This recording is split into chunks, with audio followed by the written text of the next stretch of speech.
반갑습니다. 오늘은 원샷원킬 사주 세 번째, 사주에 정해진 것, 정해지지 않은 것 해보겠습니다. 앞에 두 개 강의가 어떠셨는지 모르겠는데, 두 강의를 두 강의를 보고 어떤 분이 그러니까 강의를 보라고 추천을 했대요. 사주를 그분도 두 분 다 공부하시는 분인데 추천을 했는데 그 추천 받은 분이 보고는 욕을 하더랍니다. 그런 강의를 듣고 사주를 어떻게 보느냐. 그러니까 그러면 뭘 들어야지 사주를 볼 수 있느냐 이렇게 물으니까 제가 그 강의 중에도 했던 말인데 무슨 격, 용신, 그거 보는 법, 식약, 신강 찾는 법, 그 다음에 특이하게 사주 보는 기법, 이런 걸 알아야지 사주를 보는 거지. 그것까지 어떻게 사주를 보느냐, 이렇게 말했다던데, 그런 분은 평생 사주 못 보는 거죠.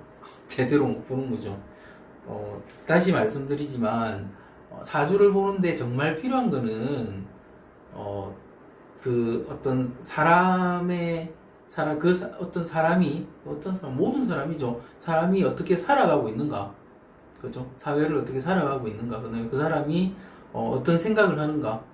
그죠? 사주를 보면 그 사람의 생각을 읽을 수 있어야 되는데, 근데, 사회를 더 잘 알아야지. 그 다음에 그 사주 외적인, 사람 그 외적인 부분을 알아야지 그 사람의 사주를 제대로 봐줄 수 있는 거죠. 그런데 어떤 특정인의 사주를 보는 거는, 그러니까 주변을 아는 거는 사실은 쉽지 않죠. 그 사람 가지고 무슨 흥신소 이제 탐정업이 공시가 돼서 탐정이란 말을 가지고 흥신소 하시던 분들이 탐정을 할 수 있게 됐다고 그 뉴스에 나오던데 그런 분들한테 맡겨가지고 그 사람 주변을 탐문하고 그래야지 그 사람에 대해서 알게 되고 그러면 그 사람에 대해서 그 사람 주변에 대해서 알았으니까 그 사람 사주를 잘 봐줄 수 있다 이렇게 해야 되겠습니까?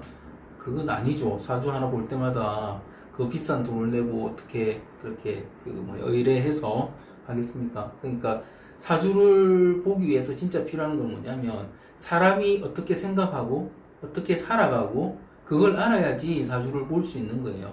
제가 원샷원킬 사주에서 알려드리고 싶은 거는 사주란 게 어떤 것이고 사주의 이론이죠. 사주명리학과 사주명리학 이론이 어떤 것이고 이 이론이 어떻게 해서 만들어진 것이고 그래서 사람의 삶에 어떻게 적용할 수 있고 그래서 그 적용된 걸 우리가 어떻게 특성인의 사주를 볼 때 읽어낼 수 있는가를 알려드리고 싶은 거예요. 사실은 이 부분을 알아야지 사주를 볼 수 있는 거지 첫날 만날 합충형파의 격, 용신, 신약신강 따져봐야 사주를 볼 수 없습니다. 그거에 어떻게 사주를 보겠어요? 실관을 해야 된다고 사람들이 말을 하는 이유가 뭐냐면 실관을 해야지 이 원샷 원킬에 있는 이 내용을 알 수 있게 됩니다. 사실 원샷 원킬에 있는 이 내용을 이게 제대로 이해하시게 되면 한 10,000명 사주 봐야 될 게 한 3,000명, 짧게는 한 1,000명 더 적게 보고도 사주를 제대로 볼 수 있게 나도 이해하고 상대방한테 이해시킬 수 있게 됩니다. 그거를 알려드리고 싶은 거죠. 그러니까 실제로 사주 공부하는 시간을 아주 단축시키려면 이런 어떻게 보면은 사주 이론이 아니고 인생 전반을 사주 명리학하고 어떻게 연결시킬 것인가 하는 이런 부분을 아셔야지 사주를 제대로 볼 수 있게 되고요. 그리고 사주를 봐주면서도 당당하게 됩니다. 당당하게.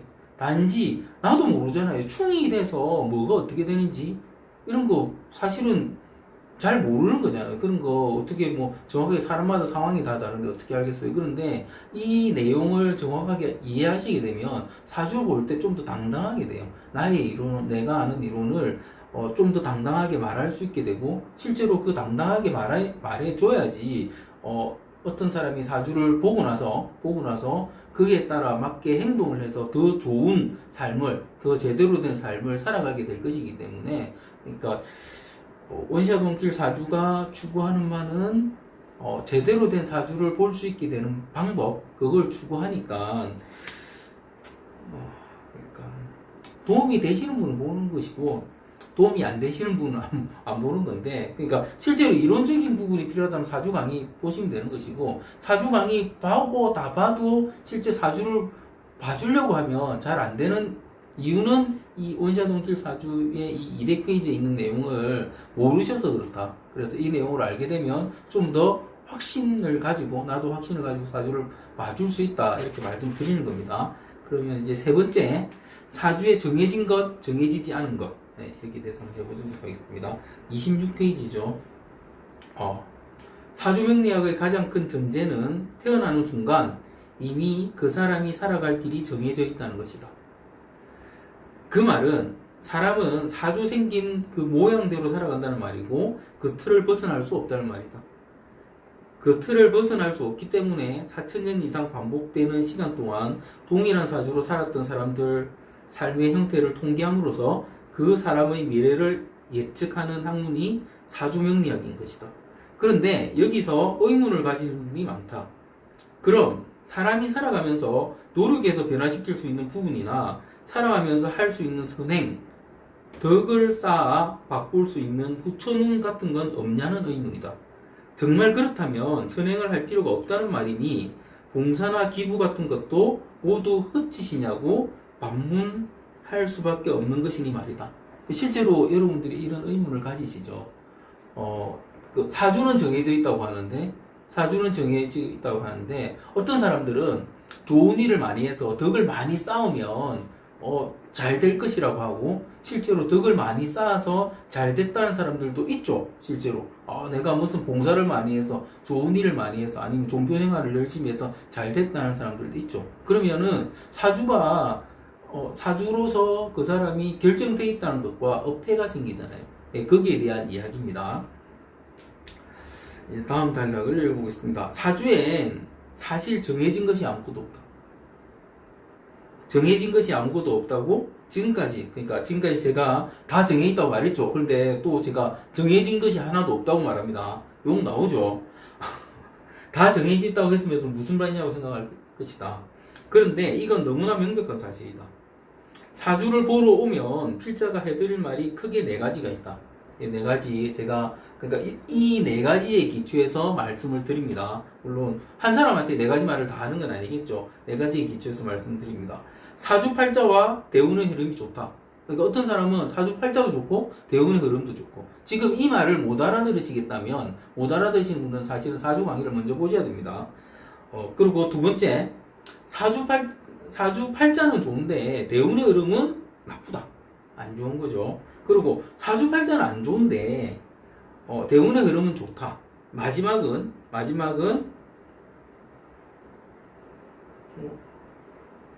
사주팔자는 좋은데 대운의 흐름은 나쁘다. 사주팔자는 안 좋은데 대운의 흐름은 좋다. 그죠? 좋다, 나쁘다, 좋은데 나쁘다, 나쁜데 좋다. 예, 네 가지죠. 그죠?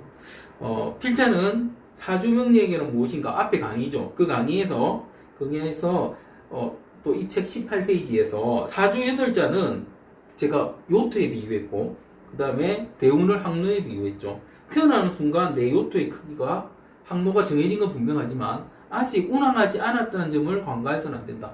그러니까 실제로 시간이 흘러서 그러니까 우리가 살아가면서 그 변화는 아직 경험하지 않은 거죠. 사주팔자는 나와 있지만 변화를 경험하지 않았기 때문에 사주팔자, 그러니까 정해져 있는 사주팔자는 있고 정해져 있는 운은 분명히 있지만 실제로 아무것도 일어나지 않았기 때문에, 시간이 감으로써 일어나는 것이기 때문에 정해진 건 아무것도 없다고 말하는 겁니다. 거기서 제가 예를 든 게 지하철입니다. 지하철은 매일 동일 조건에서 동일 공간을 운행해야 된다. 그러니까 우리가 지하철 보면 10년 된 지하철도 있고요. 오래된 지하철은 30년 된 지하철도 서울 가면 있다고 들었는데 아직도 교체 안 했는지 모르겠는데, 그러니까 10년 된 지하철도 있고 새 지하철도 있어요. 새 지하철도 있습니다. 분명히 이 지하철은 10년 된 지하철과 새 지하철은 먹는 전기양도 다를 것이고 그죠? 그 다음에 승차감도 다르겠죠. 아무리 정비를 잘한다고 해도. 그 다음에 안에 탔을 때 쾌적함도 분명히 다를 겁니다. 그리고 그 쾌적함이 다르기 때문에 사람들이 탔을 때, 그러니까 승차감과 다르게, 이 지하철을 타니까, 이번 지하철을 타니까 좋다. 어떤 지하철을 탔을 때는 좋지 않았다. 이런, 말을 할 수도 있겠죠. 그런데 중요한 건 뭐냐면, 이 지하철 원래 가진 컨디션, 이 사주, 그죠? 기초 조건은 다 다르고, 그러니까 다를 수 있죠. 좋고 나쁨, 새 지하철과 헌 지하철일 수 있고. 하지만 항로는 똑같죠. 지하철 노선은 똑같잖아요. 그죠? 지하철 노선은 똑같습니다. 그래서 그 지하철들은 좋든 말든 어떻다? 결국에는 나중에 차량 기지로 돌아오겠죠. 한 바퀴 돌고 나면. 그죠? 운행하고 나면 돌아오겠죠. 그죠? 그런데 생각해 보시면 우리가 살아가면서 수없이 많은 사람들을 만나고 하는 것처럼 그 지하철에는 아주 많은 손님이 타고 내릴 거예요. 승객들이. 그죠? 거기에 따라서 어떤 사람은 싸울 것이고, 어떤 사람은 발이 빠질 것이고, 그죠? 어떤 사람은 덥다고 불평할 것이고, 그죠? 별의별 일이 다 생길 수 있죠. 그죠? 그러니까, 초기 컨디션, 그 다음에 항로가 이미 다 정해져 있다 하더라도 그 인생에서 무슨 일이 생길지는 모릅니다. 왜? 우리는 수많은 다른 사주를 가진 사람들과 커뮤니케이션을 하든지 아니면 다른 사주를 가진 사람들이 살아가는 그 사회에서 살아가고 있기 때문에 내 사주의 변수는 얼마든지 있다는 겁니다. 그렇죠? 하지만 그 변수는 있지만 그 지하철의 종점은 어디다? 다시 돌아오는 차량 기지라는 거죠. 그거는 변하지 않는다는 거죠. 그래서 사주에서 변하지 않는다는 건 뭐냐면 내 컨디션, 사주 자체, 그 다음에 항로가 변하지 않는 거죠. 하지만 이상한 손님들만 많이 타거나 무슨 비가 아주 많이 내린 날이거나 그런 날에 운항하는 거하고 아닌 거하고 다르죠. 차이가 있는 거죠. 그런 변수는 존재할 수밖에 없다는 겁니다. 그 말을 여기서 하고 있는 겁니다. 그래서 지하철은 매일 동일한 조건에서 동일한 구간을 운행하지만 타는 손님도 변하고 거기에 따른 이벤트적 요소들도 달리 나타난다. 기본 조건인 시작이 같다고 끝까지 같을 수 없다는 얘기다. 이런 착각을 하는 이유는, 그러니까 같다고 착각하는 이유는 시간이라는 요소를 빼고 생각하기 때문이다. 그리고 여기에 또 한 가지 중요한 요소가 빠져 있다. 그건 행동. 그러니까 어떤 사주를 가진 사람이 행동을 하고 안 하고, 그죠? 행동, 액션이라는 변화를 그러니까 그 변화가 다르기 때문입니다. 그런데 이 행동에서도 단순히 한 번 행동하는 게 있고, 이게 한 번 행동하고 두 번 행동하고 하면 가속이라는 게 생겨요. 가속도라는 게. 그 가속도에 따라서 사람의 삶은 완전히 달라집니다. 그 내용을 다음에 설명하고 있습니다.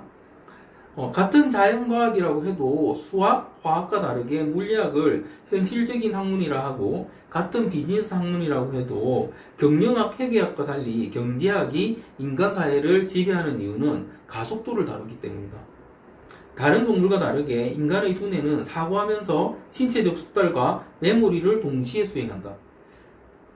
동일한 조건과 상태에서 출발한 사람이라도 그 사람의 순간순간의 판단과 움직임이 달라지면 결과는 완전히 다르게 나오게 되는데 그 결과만 다른 것이 아니라 두뇌에 누적되는 몸의 숙달과 메모리 양 역시 달라지게 된다는 말이다. 이런 몸의 숙달과 뇌에 메모리된 경험치는 다음과 같은 일을 반복할 때의 시간을 줄여주는 역할을 한다. 한 번 해본 일을 다시 하면 더 빨라지는 이유가 여기에 있는 것이고 그것을 인간이 가지는 가속도라고 할 수 있다. 사람은 사회적 동물이기 때문에 자신이 살아가는 사회적 조건에 따라 가속도가 달라진다. 똑같은 사주를 가진 사람이 50명 정도라고 말씀드린 적이 있는데 그 50명은 동일한 조건 하에서 삶을 출발하지만 실제로는 전혀 다른 삶을 살아간다. 학교 성적도 다를 것이고 전공도 다를 것이고 하는 일도 다를 것이다. 낳는 아기의 성별이나 수도 다를 것이다. 사람 사는 집의 가격도 다르고 위치도 다를 것이다. 같은 사주를 가지고 있음에도 그들이 전혀 다른 삶을 살아가는 이유는 그들의 삶의 가속도가 다르기 때문이다. 그렇죠? 가속도라는 게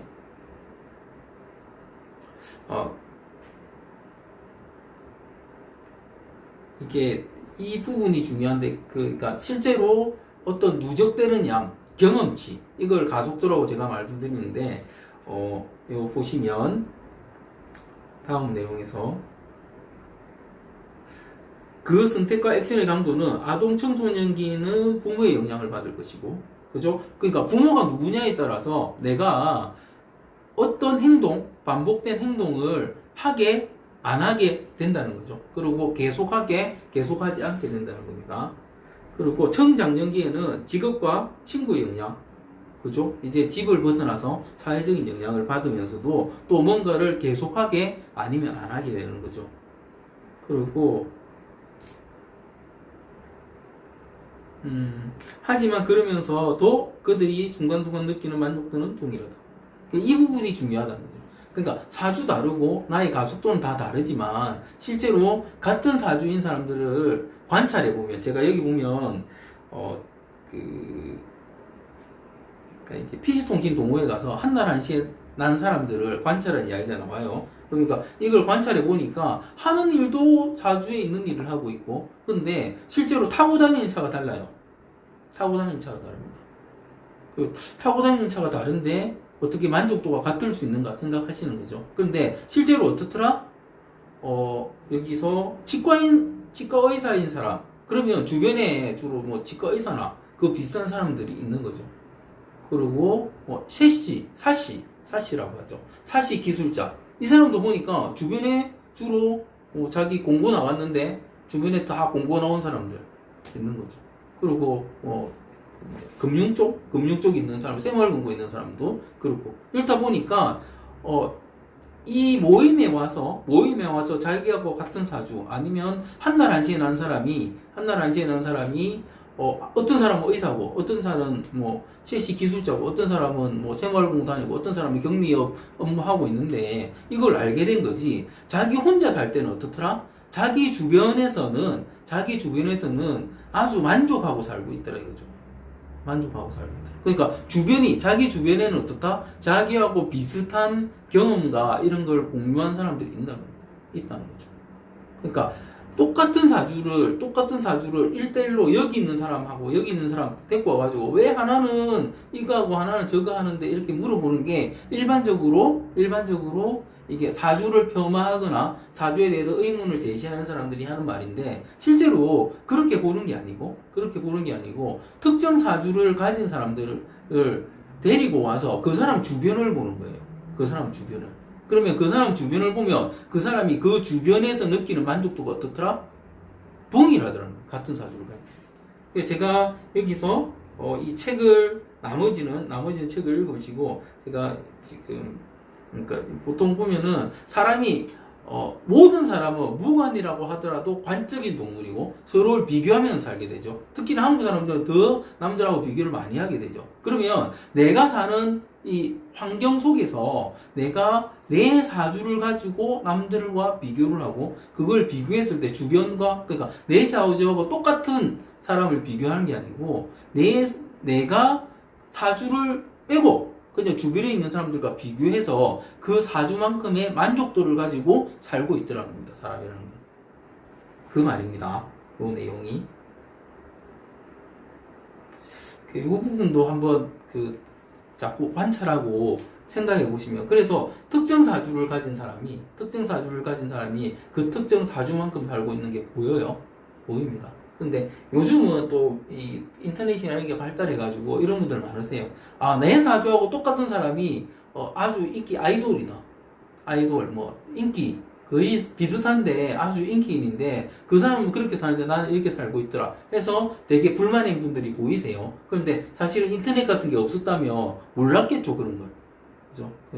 제가 그런 말씀을 누군가 하시면, 그러면 그렇게 되기 위해서 더 열심히 사시면 됩니다. 그 사람도 그렇게 됐기 때문에 당신도 그렇게 될 수 있습니다. 이렇게 말씀을 드리는 거죠.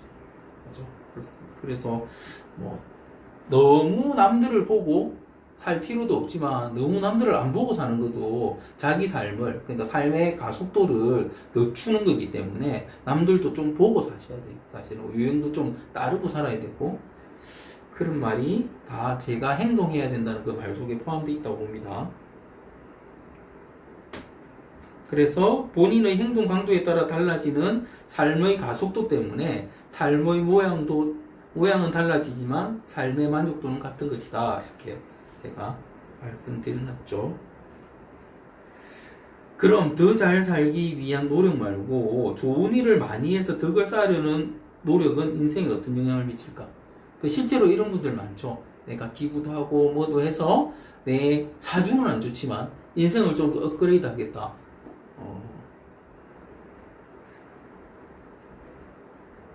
그렇죠? 종교 생활을 하시는 분도 있고요. 단적으로 말하면 직접적으로 바꿔주는 것은 없다고 말씀드려야겠다. 실제로 그렇습니다. 그게 팩트이고 사실이기 때문이다. 하지만 본인이 봉사를 하고 기부를 함으로써 본인 삶의 자세가 바뀌는 건 분명하다. 그러니까 삶의 자세가 바뀐다는 게 사실은 중요한 부분이죠.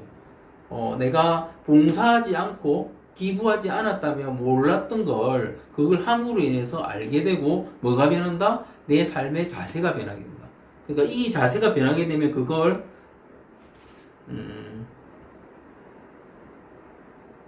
그리고 그 삶의 자세가 바뀌면 본인의 선택과 행동이 달라질 것이고 그것은 본인의 삶을 좀 더 가속시키는 역할을 할 것이다. 그러니까 그러니까 기부나 봉사 역시도 뭔가 운을 바꿔주진 않지만 내 삶의 가속도를 주는 행위이기 때문에 좋은 행위가 된다는 그런 말이죠. 좋은 일을 많이 해서 내가 좋아지는 것이 아니라 좋은 일을 하는 보람을 느끼기 위해 내 삶을 긍정적인 방향으로 가속시키고 그 가속된 결과로 좋은 일을 더 많이 하게 될 거란 말이다.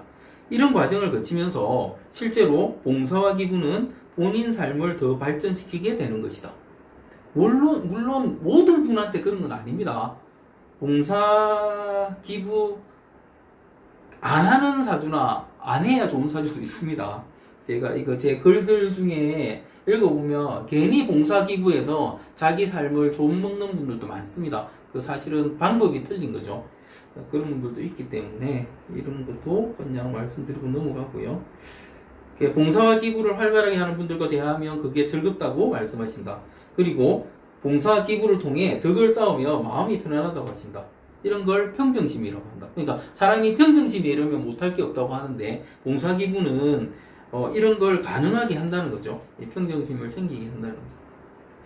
30페이지에 종교인들이 하는 수련의 과정도 모두 이 평정심을 갖기 위한 과정이다. 그런데 봉사와 기부 같은 개인의 덕을 쌓는 행동도 평정심을 준다. 이 말은 필자가 위에서 말한 봉사와 기부가 평정심을 갖기 위한 별도의 수련 과정 없이도, 그러니까 봉사와 기부가 별도의 수련 과정 없이 본인 삶을 더 발전시키게 될 거란 점에 근거가 될 수 있는 것이다. 그렇습니다. 그리고 이제 마지막, 인간이 하는 수많은 행동은 무의미한 행동과 유의미한 행동으로 나눌 수 있다.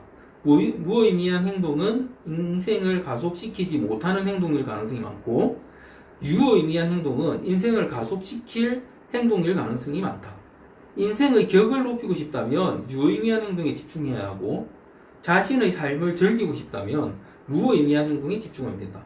막 살아도 사주대로 사는 것이고, 잘 살아도 사주대로 사는 것이다. 어떻게 살든 자신이 선택한 삶이란 얘기다. 그렇게 살아놓고는 내 팔자가 왜 이래 하는 얘기만 안 하시면 제대로 살다 가는 것이다. 다 자기 선택이고 다 자기 탓이란 얘기다. 신세한타는 지 얼굴에 침 뱉기란 말이다. 이런 거죠. 실제로 여기서 이제 사주를 좀 뽑아볼 수 있는 대목이 나오죠. 인간이 하는 수많은 행동은 무의미한 행동과 유의미한 행동으로 나뉜다. 실제로 유의미한 행동을 한다는 말은 어떤 목표가 있는 행동이나 목적이 있는 행동을 한다는 말이겠죠. 그러면 목적이 뭡니까? 재죠. 그러니까 재가 있는 사람들은 주로 어떤 행동을 많이 한다? 유의미한 행동을 많이 하겠죠. 유의미한. 그렇죠. 내 의지로 뭘 해야 되겠다 해서 행동하는 사람이고. 그러면 재가 없는 사람들이나 재가 약한 사람들은 어떤 행동을 많이 한다? 무의미한 행동을 많이 한다. 그렇죠. 무의미한 행동. 그러니까 이게 재밌는 거죠. 그러니까 내가 유의미한 행동을 많이 하는가, 무의미한 행동을 많이 하는가에서 되는, 그러니까 이게 뭐 단순히 그냥 저 사람은 쓸데없는 짓만 하네. 저 사람은 돈 되는 짓만 하네. 이게 뭐다? 유의미 무의미로 나눌 수 있다는 거고, 사람이 어떤 목적을 가지고 꿈을 가지고 하는 행동은 대부분 뭐다? 죄를 부를 수 있다는 거죠. 그런데 그렇지 않고 하는 행동은 그냥 쉬고 놀고 하는 행동은 뭐다? 죄를 부르는 게 아니고 그냥 삶의 만족만 부르는 형태가 됩니다. 삶의 만족만 부르는 형태. 이런 부분을 가지고도 사주인자하고 연결해서 생각하는 연습을 하시면 재밌는 결과, 본인 한 단계 십신을 이해하는데 한 단계 업그레이드 할 수 있는 그런 부분이 분명히 나올 거라고 봅니다. 실제 이 부분 제가 지금 말씀드린 사주에 정해진 것과 정해지지 않은 것, 이 부분도 사실은 사주를 공격하는 사람들한테 이 부분을 정확히 이해하시게 되면 제대로 대응할 수 있게 되죠. 그 다음에 사주를 누군가한테 사주를 봐줄 때 설명할 때도 좀 더 이게 그 사람이 뭐라고 해야 됩니까? 그 사람의 의문을 잠재워 줌으로써, 그러니까 의문을 해결해 줌으로써 좀 더 제대로 된 상담이 가능한 그런 형태로 되고요. 그리고 이런 걸 알면 사주에 대해서 좀 더 관심도 가지고 이해도도 높이게 되는 그런 부분이라고 봅니다. 그리고 여기서 봤던 것 중에서 이런 거죠. 삶의 가속도라는 부분, 많이 하면 더 도움이 된다는 부분은 제가 사주에서 말하는 부력, 변역, 가역의 의미하고도 연결됩니다. 이 부분도 이해가, 그러니까 궁금하시면 사주 강의에서 그 앞부분 주역 설명하는 부분을 보시면 이 부분도 조금 더 연계해서 이해되실 수 있지 않을까 싶네요. 일단 그렇습니다. 이래서 오늘 세 번째 사주에 정해진 것, 정해지지 않은 것에 대한 이 강의는 마치도록 하겠습니다. 되게 간단하네요, 그죠? 책 읽을 것 같은데 사실은 글 내용이 되게 충실해서 따로 설명한 게 없을 것 같습니다. 그렇게 안 느끼는 분이 계실지 모르겠지만 이런 걸 아셔야지 사주를 남한테 설명하고 이야기하는데 훨씬 더 도움이 된다는 것은 분명한 것 같습니다. 예, 마치겠습니다.